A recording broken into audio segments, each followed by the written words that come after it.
राम राम सभी को।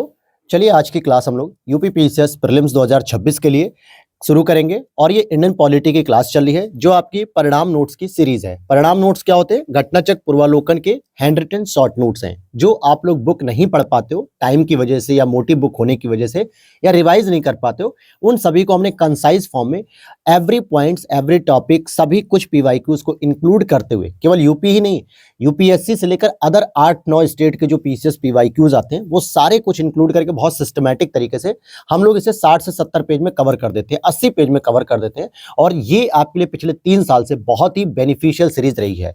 तो इसकी लगभग 12-13 क्लास हो चुकी है। आज हमारी ये पॉलिटी की नेक्स्ट क्लास है। चलिए इंडियन पॉलिटी क्लास की बात करते हैं। अगर आपको इसकी पीडीएफ चाहिए होगी हैंड रिटन नोट्स जो कि हमारी पेड होती है, इस व्हाट्सएप नंबर पे आप मैसेज करके इंक्वायरी ले सकते हैं। साथ ही साथ किसी भी अपडेट के लिए आप हमारे टेलीग्राम चैनल को ज्वाइन कर सकते हैं ताकि वहाँ पे जो भी मैं अपडेट्स देता हूँ ऑफर की या सब्जेक्ट की या वीडियोस की, वो आपको मिलती रहेगी वहाँ पे। ठीक है, अगर आप मेंस आंसर राइटिंग के नोट्स के बारे में डिस्कस करना चाहते हैं तो लक्ष्य भेद शॉर्ट नोट्स हमारे आपको मिलेंगे 1, 2, 3, 4 एंड यूपी स्पेशल पेपर 5 और 6 सेम उसी व्हाट्सएप नंबर पे आपको मैसेज करके पूरी इंक्वायरी और डेमो के साथ मिल जाएंगे। चलिए आज की हमारी जो क्लास है वो हमारी इलेक्शन कमीशन से शुरू होगी। तो लास्ट क्लास में हम लोगों ने यहीं पर रोका था इसको। चुनाव आयोग बहुत चर्चा में है, चुनाव आयोग, क्योंकि चुनाव आयोग पे लगातार जो है कि बहुत सारे आरोप लगाए जा रहे हैं, चाहे विपक्ष के द्वारा, चाहे सत्ता पक्ष के द्वारा या फिर आम पब्लिक के द्वारा या रिपोर्टर्स के द्वारा। तो ऐसा हो सकता है कि चुनाव आयोग को लेकर एक बेसिक प्रश्न बना ले यूपी पीसीएस या बिहार पीसीएस या उत्तराखंड पीसीएस, 1 या 2 भी बन सकते हैं। सबसे पहले आपको जानना पड़ेगा 25 जनवरी 1950 को स्थापना हुई थी इलेक्शन कमीशन की। डेट याद रखो 25 जनवरी 1950। ये 24 जनवरी, 25 जनवरी, 26 जनवरी ये बहुत इंपॉर्टेंट डेट है। जैसे 28 जनवरी को सुप्रीम कोर्ट एस्टैब्लिश हुआ, राइट, उस मतलब कार्यप्रणाली शुरू हो गई। 24 जनवरी को राजेंद्र प्रसाद जी को राष्ट्रपति के रूप में चुना गया, लेकिन उन्होंने 26 जनवरी से कार्यभार ग्रहण किया। 26 जनवरी को जो है कि राष्ट्रगान हो गया। ये सभी जो है कि इंपॉर्टेंट लैंडमार्क होते हैं। तो यहां से एक प्रश्न बन सकता है, चुनाव आयोग की स्थापना 24 जनवरी 1950 को हुई, लेकिन इससे एक प्रश्न आते हैं कि कब ये 1 सदस्यीय था, कब ये 3 सदस्यीय था, कब ये पुनः 1 सदस्यीय हो गया। ये सारे जो स्टेटमेंट है ध्यान से समझना। ये जब स्थापित हुआ 25 जनवरी 1950 से लेकर अक्टूबर 1989 यानी 1989 तक ये 1 सदस्यीय ही था, लेकिन फिर कमेटी को ऐसा लगा कि क्यों ना हम 1 सदस्यीय की जगह 3 सदस्यीय बना देते हैं। तो ध्यान देना कि 1989 में ही इसको 3 सदस्यीय बना दिया गया था, लेकिन फिर इसको जो है कि दोबारा हटा दिया गया 3 सदस्यीय से, फिर 1 सदस्यीय आ गया।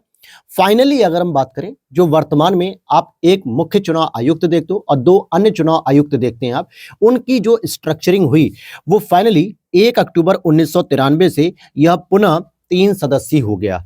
अब यहां पर जो प्रश्न बनेगा वो मैं आपको बताता हूं। प्रश्न क्या बनेगा? पूछेगा कि इलेक्शन कमीशन की स्थापना कब हुई, तो 25 जनवरी 1950 आप बता दोगे। ये कब तक 1 सदस्यीय था? अक्टूबर 1989 तक। फिर अगर आपसे पूछेगा कि ये पहली बार कब ये 3 सदस्यीय हुआ, तो 1989 में ही ये 3 सदस्यीय होता है, अक्टूबर के बाद में। ठीक है, अक्टूबर में ही मतलब हो जाता है 1989 में पहली बार 3 सदस्यीय होता है, फिर दोबारा 3 सदस्यीय इसको अक्टूबर 1993 में बना दिया जाता है। तो ये एक लैंडमार्क याद है जो आपको याद रखनी है। बहुसदस्यीय चुनाव आयोग में निर्णय बहुमत के आधार पर लिया जाता है। अब बहुमत का आधार का मतलब हो गया कि अगर टोटल 3 मेंबर हैं, चुनाव आयुक्त 2 हैं और आपके एक मुख्य चुनाव आयुक्त हैं, तो इनमें कोई भी निर्णय अगर 2 लोग सहमत हो जाते हैं एक लोग को छोड़ के, तो वो बहुमत के आधार पे हो जाता है। राष्ट्रपति महोदय मुख्य चुनाव आयुक्त एवं अन्य चुनाव आयुक्तों की नियुक्ति करते हैं, आर्टिकल 324(2) में कहा गया है। भारतीय संविधान आर्टिकल 324(2) में कहा गया है कि राष्ट्रपति महोदय के द्वारा मुख्य चुनाव आयुक्त की भी और अन्य चुनाव आयुक्तों की, दोनों की नियुक्ति यही करते हैं। इनके कार्यकाल 6 वर्ष या 65 वर्ष हैं। जो भी पहले पूरा हो जाएगा, 6 वर्ष अगर कंप्लीट हो जाते हैं उनके कार्यकाल के, या फिर उनकी उम्र 65 वर्ष कंप्लीट हो जाती है, तो उनको जो है कि सेवानिवृत्त कर दिया जाएगा। आगे बात करते हैं, निर्वाचन आयुक्त अपना इस्तीफा राष्ट्रपति को सौंपते हैं। मुख्य निर्वाचन आयुक्त भी और अन्य निर्वाचन आयुक्त, क्योंकि दोनों की नियुक्ति कौन कर रहा है? तीनों की राष्ट्रपति कर रहे हैं, इसलिए ये अपना इस्तीफा या त्यागपत्र राष्ट्रपति को सौंपते हैं। हालांकि अगर हम बात करें इलेक्शन कमीशन ऑफ इंडिया को प्रत्येक सदन में 2/3 बहुमत से प्रस्ताव पारित करके राष्ट्रपति आदेश द्वारा हटाया जाता है, अर्थात सुप्रीम कोर्ट के न्यायाधीशों के समान रीति, साबित कदाचार एवं असमर्थता या असक्षमता, इन आधारों पर इनकी जांच होती है। सदन में 2/3 बहुमत से अगर प्रस्ताव पारित हो जाता है तो राष्ट्रपति अपने आदेश के द्वारा मुख्य निर्वाचन आयुक्त को हटा सकता है। अब यहां पर एक बात आती है, एक प्रश्न यूपीएससी लेवल का आता है कि निर्वाचन आयुक्त या मुख्य निर्वाचन आयुक्तों को हटाने में किसकी भूमिका होती है? संसद की होती है, राष्ट्रपति की होती है या सुप्रीम कोर्ट की होती है? तो हम कहेंगे सर संसद की भी होती है, राष्ट्रपति की भी होती है, क्योंकि राष्ट्रपति आदेश के द्वारा हटा देते हैं, लेकिन संसद में पूरी प्रक्रिया चलती है, 2/3 बहुमत से प्रस्ताव पारित होता है। परंतु सुप्रीम कोर्ट की इसमें कोई भूमिका नहीं होती है। सुप्रीम कोर्ट की तरफ पद्धति को अपनाया जाता है, लेकिन सुप्रीम कोर्ट की कोई भूमिका नहीं होती है।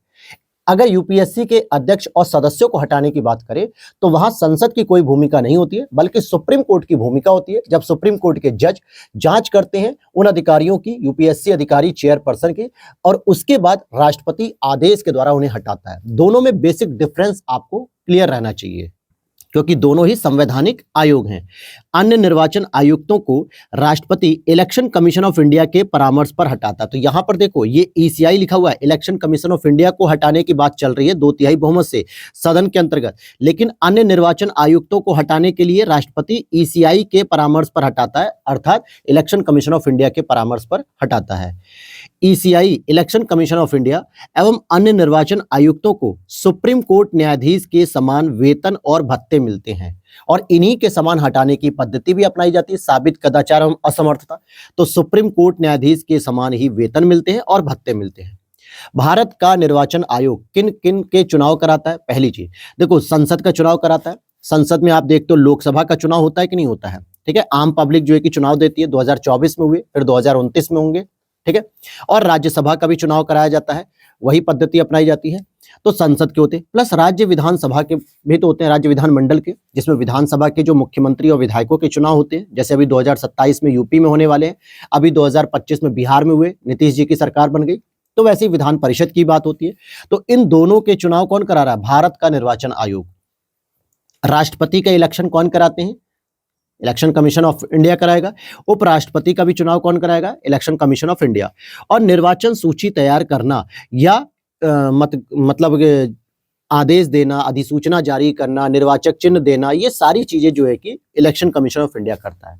अब यहीं पर क्या है कि अगर एक प्रश्न ये बन जाता है कि पंचायतों और नगर पालिकाओं का चुनाव कौन कराएगा, तो राज्य निर्वाचन आयोग के द्वारा कराया जाता है। पंचायतों के लिए आर्टिकल 243 के तहत जो है कि चुनाव आयोग का गठन होता है, और आर्टिकल 243 ZA के तहत नगर पालिकाओं के लिए निर्वाचन आयोग का गठन होता है। तो यही प्रश्न बनता है कि भारत का निर्वाचन आयोग किसका चुनाव नहीं कराता है? तो यहाँ पर पंचायतों का और नगर पालिकाओं का नहीं कराता है, क्योंकि इनका चुनाव राज्य निर्वाचन आयोग के द्वारा आर्टिकल 243 और 243 ZA इन दोनों के माध्यम से चुनाव होता है। इसीलिए इस पॉइंट को मैंने एक साथ लिखा है। यहां पर ऐसे प्रश्न बनते हैं। निर्वाचन आयोग निर्वाचन प्रतीक आरक्षण एवं आवंटन आदेश 1968 के तहत मान्यता प्राप्त राजनीतिक दलों के विभाजन विलय से संबंधित विवाद भी निपटाता है। यह भी मामला इसके पास आता है। इलेक्शन कमीशन क्या कहता है कि अगर मान लो किसी भी राजनीतिक पार्टी का विभाजन हो जाता है या किसी राजनीतिक पार्टी का दूसरी राजनीतिक पार्टी में विलय हो जाता है, तो इससे संबंधित जो विवाद उपजते हैं, जैसे प्रतीक चिन्ह को लेकर, जैसे अगर मान लो कि अभी कुछ समय पहले जो है कि समाजवादी पार्टी में शिवपाल यादव जी का जो है कि दल एक अलग तरीके से जा रहा था और अखिलेश यादव के नेतृत्व का दल अलग तरीके से जा रहा था। दोनों में विवाद हो रहा था, कुछ पारिवारिक विवाद हो रहा था, और ऐसी स्थिति में साइकिल जो उनका समाजवादी पार्टी का प्रतीक चिन्ह रहा है, उस पर शिवपाल यादव जी क्लेम कर रहे थे, उसी पर अखिलेश यादव क्लेम कर रहे थे। तो निर्वाचन आयोग ने क्या किया होगा? निर्वाचन आयोग ने निर्वाचन प्रतीक आरक्षण आवंटन आदेश 1968 का प्रयोग करते हुए इस विवाद को निपटाया होगा। आरजेडी को देख लो, मतलब जेडीयू को, इसको क्या नाम है, लालू यादव, इनके जो बेटे तेजस्वी यादव और तेज प्रताप यादव, इन दोनों में पारिवारिक विवाद हुआ और दोनों की अलग अलग पार्टी हो गई। तो लालटेन किसको मिली? लालटेन मिली तेजस्वी यादव को, अर्थात लालू प्रसाद यादव का ही ओरिजिनल प्रतीक चिन्ह मिला। तो ये जो है कि डिफरेंस जो आता है, जो डिबेट होती है, जो भी प्रॉब्लम्स आती हैं, इनका solution election commission of India इसी आर्टिकल का प्रयोग करके करता है। आगे देखते हैं, अगर लोकसभा या राज्यसभा के चुनाव की अधिसूचना राष्ट्रपति जारी करता है, जबकि विधानसभा और विधान परिषदों के लिए अधिसूचना राज्यपाल जारी करता है। यह प्रश्न कई बार पूछा जाता है और यह ध्यान रख लेना। आपको लगता है सर आचार संहिता? नहीं, आचार संहिता तो इलेक्शन कमीशन ऑफ इंडिया ही जारी करेगा, चाहे केंद्र का चुनाव हो चाहे राज्य विधानमंडल का। लेकिन अधिसूचना का मतलब होता है इंग्लिश में नोटिफिकेशन। नोटिफिकेशन का मतलब होता है कि भैया इस दिन, मतलब इस वर्ष इस सरकार के लिए चुनाव कराने हैं। फॉर एग्जाम्पल 19वीं लोकसभा के चुनाव के लिए राष्ट्रपति जो है कि अधिसूचना जारी करते हैं, गजट में जारी होती है। उसी तरीके से राज्यपाल यूपी के गजट में जारी करते हैं। तो अगर लोकसभा राज्यसभा के चुनाव के लिए अधिसूचना कौन जारी करेगा? राष्ट्रपति। इलेक्शन कमीशन ऑफ इंडिया नहीं जारी करता। अधिसूचना को कोड ऑफ कंडक्ट यानी आचार संहिता नहीं मानना है, वो अलग होता है। और अधिसूचना नोटिफिकेशन होता है, कार्यालय ज्ञाप होता है। साथ ही साथ विधानसभा विधान परिषदों के लिए अधिसूचना राज्यपाल जारी करते हैं। क्लियर हो गया बात? आगे देखो, अनुच्छेद 103 के तहत सांसदों की अयोग्यता संबंधित विवाद पर निर्णय इलेक्शन कमीशन ऑफ इंडिया के परामर्श से राष्ट्रपति द्वारा किया जाता है। अब यहां पर एक कंफ्यूजन आएगा आपके पास दिमाग में कि सर हमने तो पढ़ा है, दल बदल वाला भी पढ़ा था, अभी मैं नीचे ही डिस्कस करूंगा ये वाला। दल बदल में सर स्पीकर महोदय जो है कि अपना रोल प्ले कर देते हैं, वहां पर इनकी क्या भूमिका होती है समझते हैं। देखो, अनुच्छेद 103 कहता है कि सांसदों की जो अयोग्यता है, जो सामान्य, जैसे कि अगर आपको सांसद बनना है लोकसभा का तो एटलीस्ट भारत का नागरिक हो और न्यूनतम 25 वर्ष की आयु होनी चाहिए।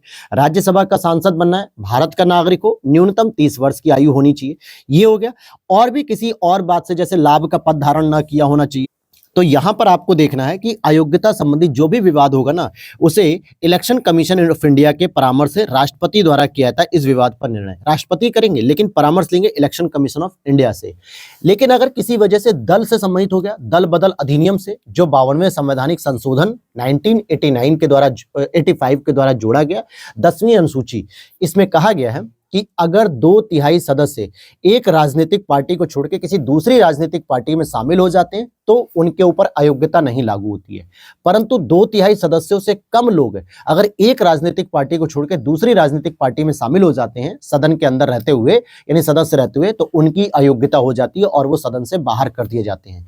इन सभी विवादों पर कौन देखेगा? भाई, सदन के अंदर की बात चल रही है तो सदन के अंदर का जो मुखिया है वो स्पीकर महोदय होते हैं या फिर सभापति महोदय होते हैं। तो जबकि दल बदल के आधार पे अगर सांसदों की अयोग्यता का निर्णय करते हैं तो सदन के अध्यक्ष करेंगे, स्पीकर महोदय, या फिर सदन के सभापति महोदय करेंगे। सभापति मतलब उपराष्ट्रपति। और हालांकि इनकी न्यायिक समीक्षा की जा सकती है, इस डिसीजन की न्यायिक समीक्षा की जा सकती है, जबकि इसकी नहीं की जा सकती, क्योंकि यहां पर तो अनुच्छेद 103 के तहत प्रोविजन अपनाया जा रहा है। यहां पर क्या है कि दल बदल का नियम जो लग रहा है वो स्पीकर महोदय जो है कि विवेकाधिकार का प्रयोग करके निर्णय देते हैं। तो ऐसे में ये बहुत संभावना हो सकती है कि स्पीकर महोदय जो कि सत्ता पक्ष के होते हैं तो विवेकाधिकार का प्रयोग करते हुए कहीं थोड़ा बहुत झुकाव न रख लें अपने राजनीतिक दल की तरफ। इसलिए सुप्रीम कोर्ट के द्वारा इसकी न्यायिक समीक्षा भी की जाती है। शरद पवार का याद होगा केस आपको 3-4 साल पहले, उनको भी जो है कि सदन से बाहर कर दिया गया तो उनकी सदस्यता रद्द कर दी गई थी और अब वो अगले 6 साल तक दिखेंगे भी नहीं आपको, ठीक है। तो वो अपना मामला सुप्रीम कोर्ट तक लेकर गए थे कि सर, जो लोकसभा स्पीकर महोदय ने मेरी सदस्यता रद्द की है, कृपया आप इसकी न्यायिक समीक्षा करें और ये देखें कि अगर लोकसभा स्पीकर ने गलत ठहराया है तो मुझे दोबारा सदस्यता प्रदान की जाए। बात समझ में आ रही है ना? ये केस अगर आपने सुना नहीं होगा तो ध्यान देना, यूट्यूब पे डाल दो या गूगल पे डाल दो, मिल जाएगा। और इसी तरीके से आर्टिकल 102 सब क्लॉज 1 में संसद सदस्यों के लिए निर्हरताओं का उल्लेख किया गया है। 103 में अयोग्यता।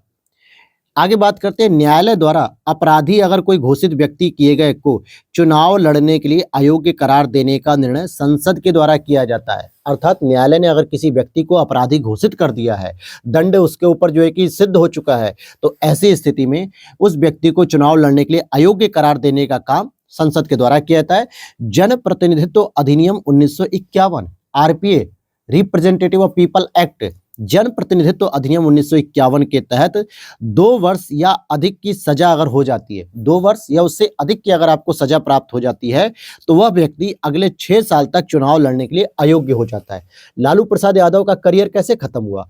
ऐसे ही खत्म हुआ। चारा घोटाला में उन्हें लगभग 4 इयर्स की जो है कि सजा मिली, यानी 2 वर्ष से अधिक हो गई थी, तो 4 साल तो वो सजा उन्होंने अपना पूरी की होगी और उसके दौरान वो हेल्थ की वजह से एम्स में जाना, घर आना, ट्रीटमेंट कराना, ये 4 साल की सजा 6 साल में बदल जाती है, 5 साल में बदल जाती है। और जब उनकी सजा कंप्लीट होगी ना, उसके बाद भी वो अगले 6 साल तक चुनाव नहीं लड़ेंगे। तो लगभग 10-11 साल का करियर उनका समाप्त हो चुका है और उनकी हेल्थ इतनी खराब हो गई कि अब लालू प्रसाद यादव राजनीति से बहुत दूर हो चुके हैं। याद होगा राहुल गांधी जी का मामला आपको 2 साल पहले 2024 के इलेक्शन से पहले मोदी टाइटल को लेकर सूरत हाई कोर्ट ने उनको 2 वर्ष की सजा दे दी थी कि आपने एक पर्टिकुलर समुदाय को, हालांकि उन्होंने तो ललित मोदी को जो है कि नीरव मोदी, ललित मोदी जैसे व्यक्ति को चोर ठहराया था, लेकिन सूरत हाईकोर्ट ने क्या कहा कि आपने मोदी सरनेम को जो है कि चोर या इस तरीके का वर्ड यूज करके सामाजिक क्षति की है, सामाजिक प्रतिष्ठा की हानि की है, इसलिए आपको 2 वर्ष की सजा दी जाती है। अब 2 वर्ष की सजा का प्रावधान क्या था?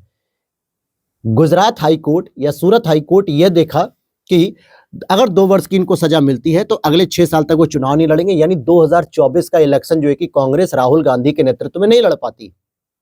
राइट, ये भी एक तरीका था वहां से राहुल गांधी का पत्ता साफ करने का, लेकिन वो तुरंत सुप्रीम कोर्ट गए और सुप्रीम कोर्ट से उन्हें राहत मिली। उन्होंने कहा सुप्रीम कोर्ट ने कि सूरत हाई कोर्ट ने जो भी निर्णय दिया उसको रद्द किया जाता है, ऐसा कोई भी निर्णय जो है कि नहीं वैलिड होगा, क्योंकि किसी भी पर्टिकुलर सामाजिक क्षति का कोई प्रूफ नहीं मिलता है। राइट, बात समझ में आ गई। तो ये राजनीतिक एजेंडे हैं। तो हालांकि फिर राहुल गांधी ने जो है कि चुनाव लड़ा, वायनाड की सीट पे भी लड़ा केरल से, और इधर आपके यूपी से भी लड़ा था, ठीक है, अमेठी की सीट से। तो ये वाली बातें समझनी है आपको, क्योंकि ये सब चीजें आप पढ़ तो रहे हो, लेकिन अगर प्रैक्टिकल लाइफ में अगर आप नहीं समझ पाओगे इन चीजों को तो कोई मतलब नहीं निकलेगा। आचार संहिता का निर्माण इलेक्शन कमीशन ऑफ इंडिया के द्वारा होता है, जो राजनीतिक दलों पर बाध्यकारी होती है। राजनीतिक दलों पर आपने देखा होगा कि आचार संहिता का उल्लंघन करने पर इलेक्शन कमीशन ऑफ इंडिया उस राजनीतिक दल की या तो मान्यता रद्द कर सकता है, या उस कैंडिडेट की जिसने आचार संहिता का उल्लंघन किया है उसका जो है कि चुनाव रद्द कर सकता है।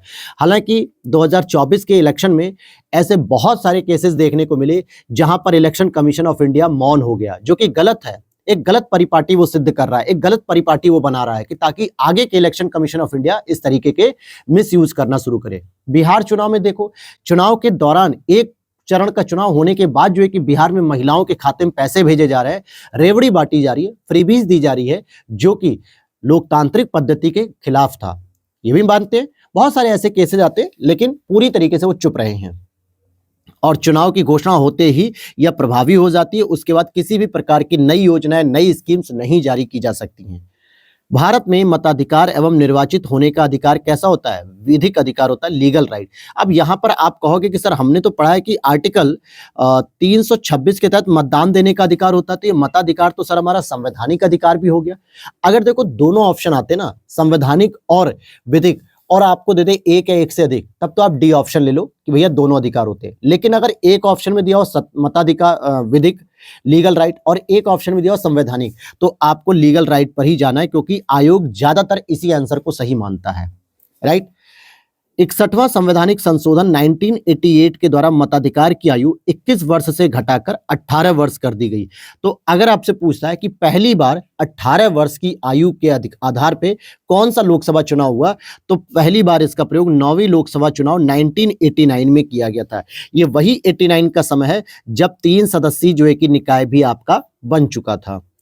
निर्वाचन का जो संचालन होता है वो किस नियम के तहत होता है? तो आप देखोगे 1961 में संशोधन करके घर से मतदान डाक मत पत्र करने की आयु को 80 वर्ष से बढ़ाकर 85 वर्ष कर दिया गया, और ये 1 मार्च 2024 को किया गया। वहीं से ये प्रभावी कर दिया गया, क्योंकि 2024 के इलेक्शन में आयोग को यह करना था कि भाई जो व्यक्ति जो ज्यादा बुजुर्ग है, 85 साल के लगभग हो चुके हैं, और वो घरों से बाहर नहीं आ सकते, या उनकी शारीरिक मतलब क्षमता इतनी नहीं है कि वो मतदान के बूथ तक जा सके, तो उनको घर से ही वोटिंग करवा दी जाए। और ऐसा वोटिंग हम लोगों ने करवाई थी दोस्तों 2024 के इलेक्शन में। घर घर जाके जो पूरे गांव में या जो पूरे क्षेत्र में जो हम लोगों को मिलता है बीएलओ के तौर पे 1000-1200 वोटर्स की लिस्ट होती है, उसमें करीब 10, 15, 20, 25 लोग ऐसे होते हैं जो 85 एज या उससे अधिक के होते हैं। तो उनके घर घर जाके हम लोगों ने वोटिंग अधिकारी के निगरानी में, एसडीएम की निगरानी में उस वोट को कराया था। तो ये प्रक्रिया शुरू हो गई थी। वन नेशन वन इलेक्शन 2 सितंबर 2023 को पूर्व राष्ट्रपति रामनाथ कोविंद जी की अध्यक्षता में एक समिति गठित की गई थी 2 सितंबर 2023 को, और इस कमेटी ने 14 मार्च 2024 को अपनी रिपोर्ट राष्ट्रपति द्रौपदी मुर्मू जी को सौंप दी थी। अर्थात लगभग 6 महीने की रिपोर्ट, 6 महीने में पूरा एनालिसिस करके रिपोर्ट इन्होंने सौंप दी। इसके लिए 129वां संविधान संशोधन विधेयक 2024 प्रस्तुत किया वन नेशन वन इलेक्शन के लिए, और कहा कि आर्टिकल 83 संसद का कार्यकाल, आर्टिकल 172 राज्य विधानमंडल के कार्यकाल में संशोधन की सिफारिश की है कि भैया इनके कार्यकाल को या तो 1 साल बढ़ा के जो है कि कंप्लीट करा दो, या तो 1 साल 6 महीना जो है कि कम करके कंप्लीट करा दो, ताकि लोकसभा और राज्य विधानसभा इन दोनों के कार्यकाल एक बराबर हो जाए, ताकि आराम से इलेक्शन कराया जा सके एक साथ। वन नेशन वन इलेक्शन तभी तो होगा। बाकी मैंने इसके बारे में करंट अफेयर्स में बहुत डिटेल से आप लोगों को बता रखा है।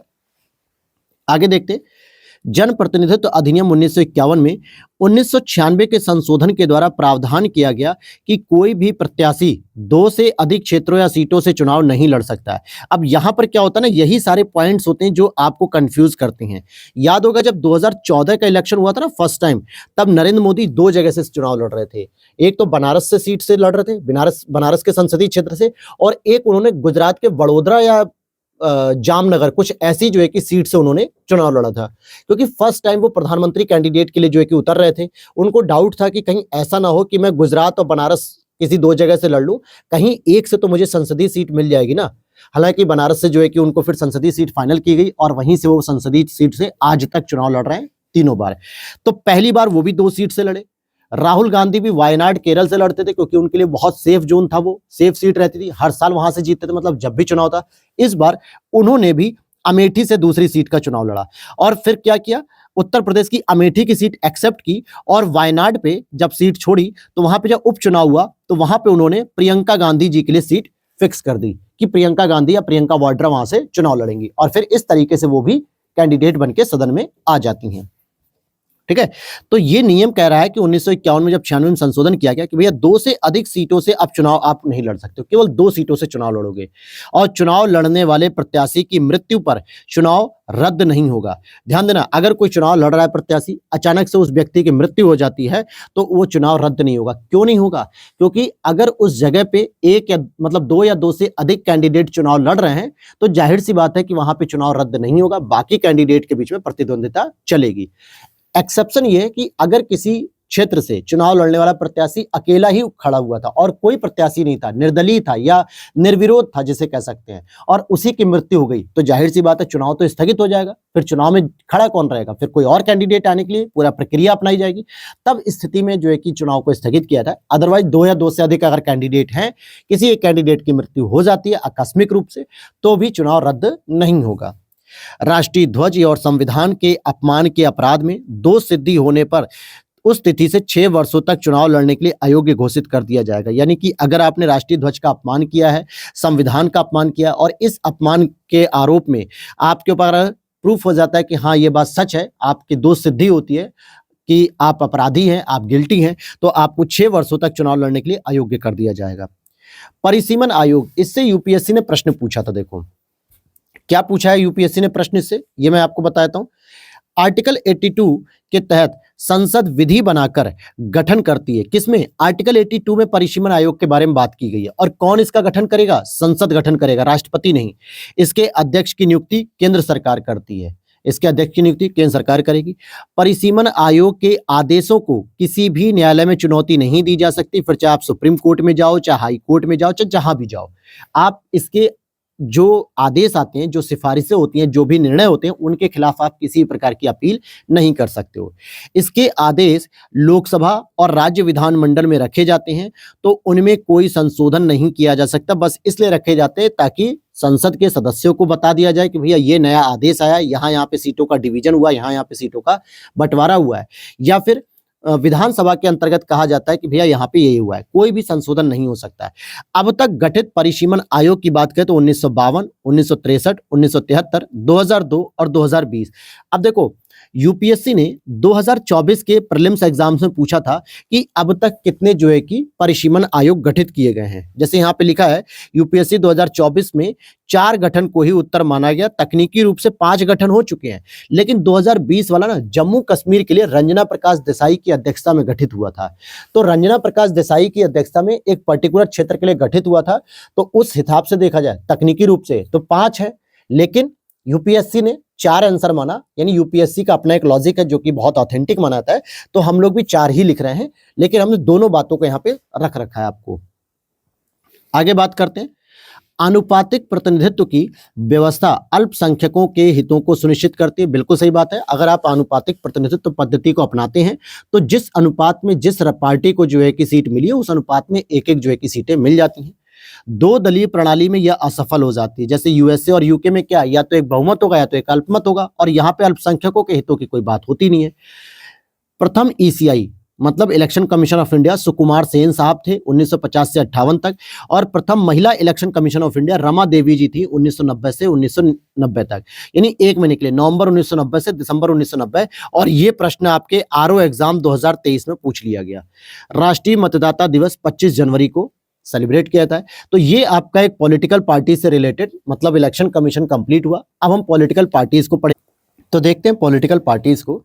लोक प्रतिनिधित्व अधिनियम 1951 में राजनीतिक दलों के पंजीकरण का प्रावधान है। अब यहां पर देखो एक प्रश्न आता है, आपने पढ़ा है लोक प्रतिनिधित्व अधिनियम 1950 भी पढ़ा होगा, राइट, और 1951 भी पढ़ा है। तो सामान्य जब प्रश्न आता है ना कि भैया राजनीतिक दलों का जो पंजीकरण होता है राष्ट्रीय दल के रूप में या क्षेत्रीय दल के रूप में या अन्य किसी रूप में, तो ये जो पंजीकरण का प्रावधान है ये लोक प्रतिनिधित्व अधिनियम 1951 में है या 1950 में है, ये दोनों में कंफ्यूजन करके पूछा जाता है।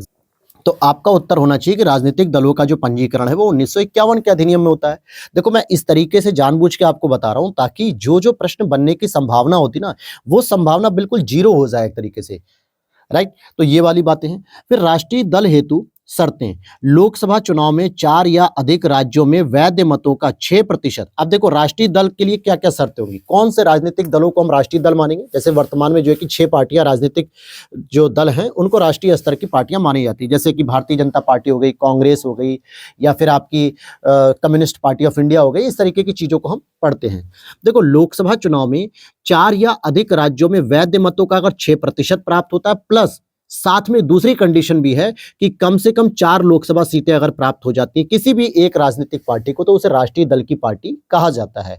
अब आपके दिमाग में आएगा कि सर 2024 में समाजवादी पार्टी अखिलेश यादव के नेतृत्व में देश की तीसरी सबसे बड़ी पार्टी बनी, क्योंकि उसे लगभग 37 या 38 सीटें लोकसभा में प्राप्त हुई। तो क्या वो राष्ट्रीय पार्टी होगी? नहीं होगी, क्योंकि उसने इस क्राइटेरिया को तो पूरा कर लिया कि कम से कम 4 सीटें, 4 छोड़ो उन्हें तो 37 मिल गई, लेकिन वो 4 या अधिक राज्यों में वैध मत तो प्राप्त नहीं करते, क्योंकि वो बहुत करते तो बिहार में या फिर उत्तर प्रदेश में, बस इन्हीं 2 राज्यों में चुनाव लड़ते हैं, बाकी 4 राज्यों में उनका प्रसार है ही नहीं, तो इसलिए वो राष्ट्रीय दल नहीं बने।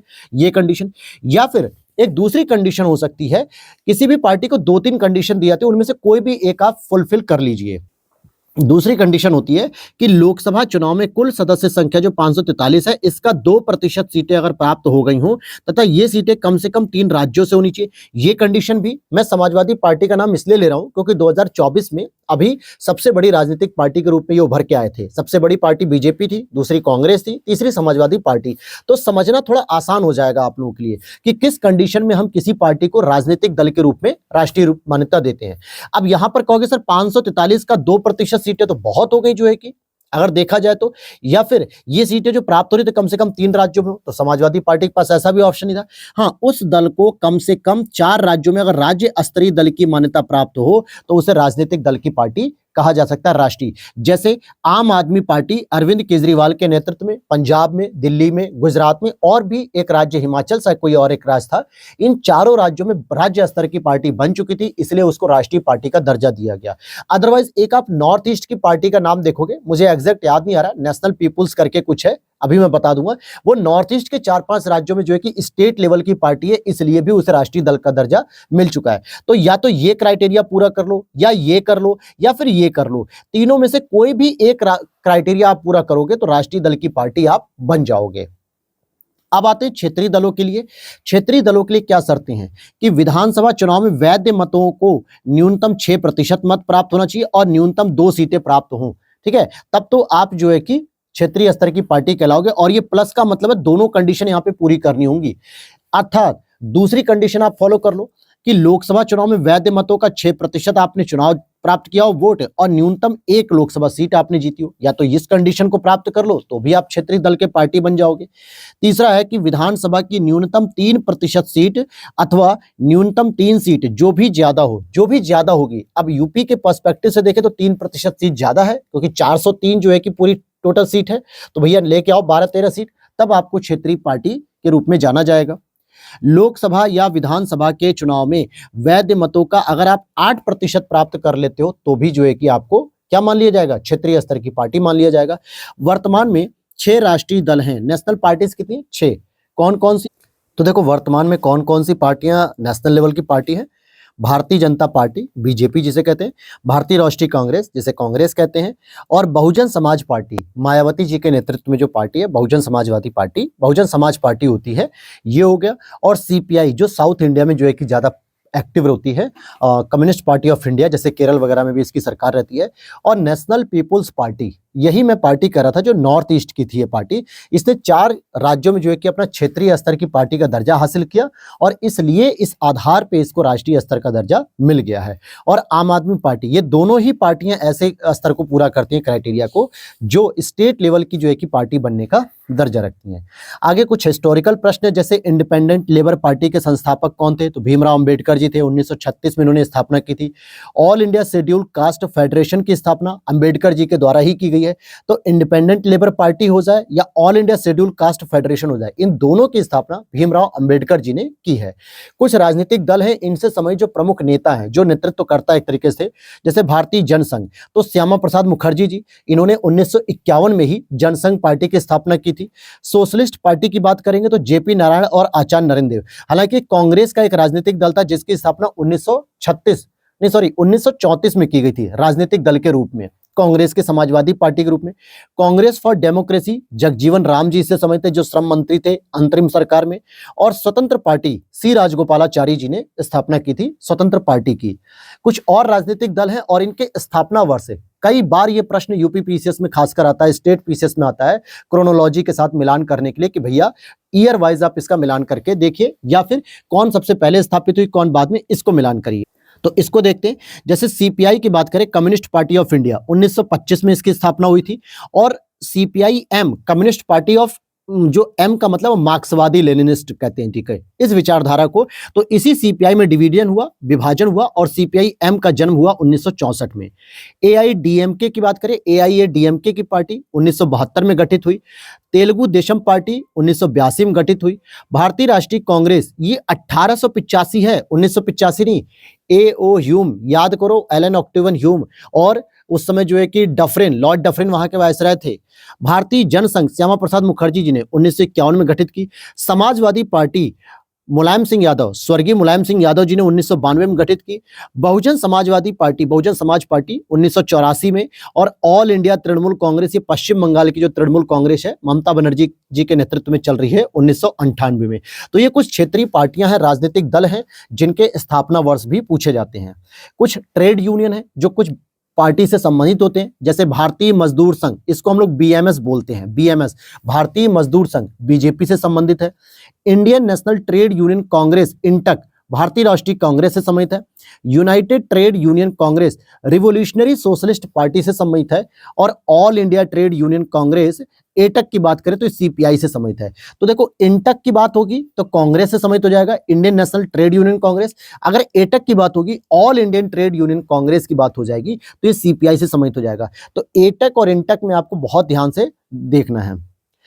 आर्टिकल 330 से लेकर 334 तक लोकसभा एवं विधानसभा में कुछ विशेष वर्गों के लिए आरक्षण का प्रावधान किया गया, जैसे एंग्लो इंडियन का था, एससी एसटी का था, महिलाओं का जोड़ दिया गया है 106 अमेंडमेंट के द्वारा। तो ये जो प्रोविजंस होते हैं लोकसभा और विधानसभा में आरक्षण के लिए सीटों का, ये आपके आर्टिकल 330 से लेकर 334 तक वर्णित है। जैसे आर्टिकल 330 कहता है, लोकसभा में एससी और एसटी कैटेगरी के लिए सीटों का रिजर्वेशन है। एससी कैटेगरी के लिए 84 सीटें रिजर्व हैं और एसटी कैटेगरी 47 सीटें रिजर्व हैं। और इन्हीं सीटों में 1/3 इनकी महिलाओं के लिए भी सीटें रिजर्व कर दी गई हैं आर्टिकल 106 अमेंडमेंट के द्वारा। आर्टिकल 331 में राष्ट्रपति जी के द्वारा लोकसभा में 2 एंग्लो इंडियन सदस्यों को मनोनयन किया जाता था, परंतु अब 104 संवैधानिक संशोधन 2020 के माध्यम से इसको समाप्त कर दिया गया है। इसलिए अब केवल 543 सीटों पर ही इलेक्शन होता है डायरेक्टली। आगे देखते हैं, आर्टिकल 106 संविधान संशोधन अधिनियम एक्ट 2023 में जो लाया गया, इसके द्वारा लोकसभा में, विधानसभा में और स्पेशली दिल्ली की विधानसभा में 1/3 महिलाओं के लिए आरक्षित कर दी गई हैं ये सीटें। लोकसभा में भी 1/3 महिलाओं के लिए आरक्षण है, विधानसभा में 1/3 महिलाओं के लिए है। और दिल्ली विधानसभा, यूनियन टेरिटरीज में तो वैसे पुदुचेरी में भी है, जम्मू कश्मीर में भी है और दिल्ली में भी विधानसभा है, लेकिन यूनियन टेरिटरीज में एकमात्र दिल्ली के लिए स्पेशली ये सीट रखी गई है कि 1/3 सीटें रिजर्व होंगी। भारत की दलीय व्यवस्था को एक दलीय प्रभुत्वशाली व्यवस्था के रूप में किसने वर्णित किया? रजनी कोठारी। ये एक दलीय पार्टी के रूप में जो प्रभुत्व की बात की जा रही है, ये कांग्रेस पार्टी के लिए की जाती थी, जो 1989 तक लगभग थी, क्योंकि 1989 के बाद पहली बार जो है कि क्षेत्रीय दलों का जो है कि अस्तित्व सामने देखने को मिलता है। दल बदल अधिनियम 52वें संविधान संशोधन 1985 के द्वारा लाया गया और इसके द्वारा 10वीं अनुसूची जोड़ी गई थी। यह अधिनियम 1 मार्च 1985 से लागू हो गया और पहली बार राजनीतिक दलों को संवैधानिक मान्यता प्रदान की गई। पहली बार राजनीतिक दलों को क्या किया गया? संवैधानिक मान्यता प्रदान की गई, अर्थात पॉलिटिकल पार्टीज को अब कॉन्स्टिट्यूशन में जगह दे दी गई है राजनीतिक दलों के रूप में। फिर आगे देखते हैं, दल बदल अधिनियम 1985 के अकॉर्डिंग एक राजनीतिक दल का विलय दूसरे राजनीतिक दल में तब मान्य होगा जब उसके विधान दल यानी प्रमुख दल के न्यूनतम 2/3 सदस्य विलय के लिए सहमत हो जाएं। अब एग्जाम्पल के तौर पे मान के चलो कि जैसे बीजेपी के 2/3 सदस्य क्या करें कि बीजेपी को छोड़ के कांग्रेस में शामिल हो जाएं और ये कहें कि भाई बीजेपी में जो है कि भ्रष्टाचार चल रहा है, आंतरिक लोकतंत्र का समापन हो चुका है, यानी पार्टी डिसीजन जो है कि 2-3 लोग ही जो प्रमुख चेहरे बस वही लेते हैं, बाकी किसी का कोई वजूद नहीं है। तो ऐसे में अगर 2/3 सदस्य बीजेपी से निकलकर कांग्रेस में चले जाते हैं, तब ऐसे में वो क्या होंगे? वैलिड माने जाएंगे। या फिर इसी तरीके से कांग्रेस के सदस्य निकल के बीजेपी में आ जाए या समाजवादी पार्टी में आ जाए, लेकिन शर्त ये होनी चाहिए 2/3 सदस्य। अगर 2/3 से कम सदस्य आते तो उन सभी की सदस्यता रद्द हो जाएगी। ठीक है, ये बात हो गई। कोई भी नाम निर्दिष्ट या मनोनीत सदस्य नियुक्त होने के 6 माह के बाद किसी राजनीतिक दल में शामिल नहीं हो सकता है, अन्यथा उसकी सदस्यता रद्द हो जाएगी। वह 6 महीने के अंदर ही किसी राजनीतिक दल में शामिल होने के लिए वैध है। ये प्रश्न ज्यादातर पूछा जाता है तो किसके लिए? जो राष्ट्रपति पहले 2 एंग्लो इंडियन सदस्यों को जो है कि नॉमिनेट करते थे लोकसभा में, हालांकि अब तो उनका वजूद खत्म हो गया। 12 सदस्य जैसे राज्यसभा मनोनीत किए जा रहे हैं। ठीक है, ये किसी पार्टी से नहीं होते हैं, ये किसी पार्टी से नहीं है, लेकिन अगर ये चाहें, जब इनका मनोनयन किया गया राज्यसभा के लिए 12 सीटों के लिए, तो ये 6 महीने के अंदर ही अंदर किसी भी पार्टी को ज्वाइन कर लें, चाहे वो बीजेपी को ज्वाइन कर लें, समाजवादी पार्टी को ज्वाइन कर लें, कांग्रेस को ज्वाइन कर लें, किसी को भी ज्वाइन कर लें, इनकी सदस्यता वैलिड मानी जाएगी। लेकिन 6 महीने तक अगर इन्होंने किसी भी राजनीतिक दल को ज्वाइन नहीं किया और 6 महीने के बाद इन्होंने राजनीतिक दल को ज्वाइन किया, तो इनकी सदस्यता रद्द कर दी जाएगी और ये सदन से बाहर कर दिए जाएंगे। यही प्रावधान राज्य विधानसभा में भी लागू होता है, यही प्रावधान लोकसभा और राज्यसभा में भी लागू होता है। हालांकि लोकसभा में तो अब 2 एंग्लो इंडियन सदस्यों का मनोनयन का प्रावधान समाप्त हो चुका है, तो ये ज्यादातर राज्यसभा पे डिपेंड करता है। ध्यान देने वाली बात है कि ये सदस्य नाम निर्दिष्ट होने चाहिए या मनोनीत। कहीं आपके दिमाग में अगर निर्विरोध की बात आ रही हो ना, कि जो किसी भी बिना पार्टी के चुनाव लड़ रहा है, उसकी बात नहीं हो रही है। यहाँ पे राष्ट्रपति या राज्यपाल के द्वारा जो मनोनीत सदस्य होते हैं उनकी बात की जा रही है। आगे बात करते दल बदल विरोधी अधिनियम के बारे में डिटेल से और जानकारी। जैसे कोई सांसद या विधायक उस दल की सदस्यता अगर स्वेच्छा से त्याग देता है जिससे वो संबंधित था, तो उसे अयोग्य या अनर्ह ठहराया जाएगा। यानी सिंपल सी बात है कि कोई कैंडिडेट कांग्रेस से चुनाव लड़कर आता है, सदन के अंदर जो है कि वो उसकी स्वेच्छा से त्याग देता सदस्यता कि भैया अब मैं कांग्रेस का सदस्य नहीं रहूंगा, तो इंडिविजुअल तरीके से भी आप सदन के सदस्य नहीं रह सकते हो, आपको सदस्यता से बाहर कर दिया जाएगा, सदन से बाहर कर दिया जाएगा। ठीक है, किसी विशेष मुद्दे पर होने वाले मतदान से अनुपस्थिति रखेगा तो भी वह अयोग्य ही माना जाएगा। अब मान के चलो कांग्रेस ने क्या किया, वोट चोरी के मुद्दे को लेकर जो है कि मतदान कराने का प्रयास किया सदन के अंदर, किसी मामले को लेकर या किसी भी चीज को लेकर, और वहां पर कुछ ऐसे सदस्य थे सांसद कांग्रेस के जो वोट चोरी के मुद्दे पर मतदान करने से क्या हो गए, अनुपस्थित हो गए। तो इसको व्हिप, जो किसी भी पार्टी का एक जो है कि मानक होता है नैतिक आचरण व्हिप, उसके खिलाफ माना जाता है और ऐसे में भी उसकी सदस्यता अयोग्य कर दी जाती है। हालांकि इसमें अपवाद है कि अगर आप 15 दिन के अंदर अपनी राजनीतिक पार्टी से और सदन से माफी मांग लेते हैं तो आपकी सदस्यता रद्द नहीं होगी। 15 दिन तक इसमें समय दे दिया जाता है। अब 1963 की के कामराज योजना का प्रमुख उद्देश्य क्या था, जो कांग्रेस को पुनर्जीवित करने के लिए लाई गई थी जब नेहरू जी की मृत्यु हो गई थी। तब 1962 का इंडिया चाइना वॉर हुआ था और 1964 में मृत्यु होती, लेकिन वो स्थिति ऐसी हो गई थी कि कांग्रेस में जो है कि नई जान फूंकने के लिए लाई गई थी। तो कांग्रेस को जीवंत बनाने के लिए, राष्ट्रीय विकास में योगदान करने हेतु प्रेरित करने के लिए के कामराज योजना लाई गई थी। हालांकि के कामराज योजना जो थी, के कामराज जी जो थे वो मोरारजी देसाई जी के बहुत करीबी थे। वो नहीं चाहते थे कि इंदिरा गांधी एक गूंगी गुड़िया के रूप में भी जो है कि प्रधानमंत्री बने, वो नहीं चाहते थे कि इंदिरा गांधी प्रधानमंत्री बने। खैर, ये हिस्टोरिकल पर्सपेक्टिव है। रजनी कोठारी या बिपिन चंद्रा की आप बुक पढ़ोगे तो वहां पे आपको आपको मिलेगा।